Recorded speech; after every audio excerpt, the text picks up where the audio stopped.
I get to work with a lot of recipes on my web series Mom Versus, so coming up with something quick and easy during the school week is never a problem.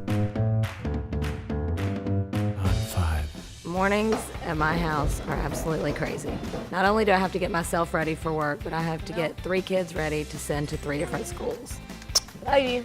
The only way to prevent them from grabbing that sweet treat in the morning is to have something ready, no forks involved. So for breakfast, I created a ham and cheese quesadilla. The benefit is that the cleanup is a breeze, so I'm not coming home to a sink full of breakfast dishes. Putting the butter on the outside helps it get nice and toasty. And now the ham. This ham is fully cooked and it's already cut up for me. It's the perfect shortcut. If I know that I have gotten them to the bus on time with a good meal in their hands, then I've done my job and now I can get ready to start my day.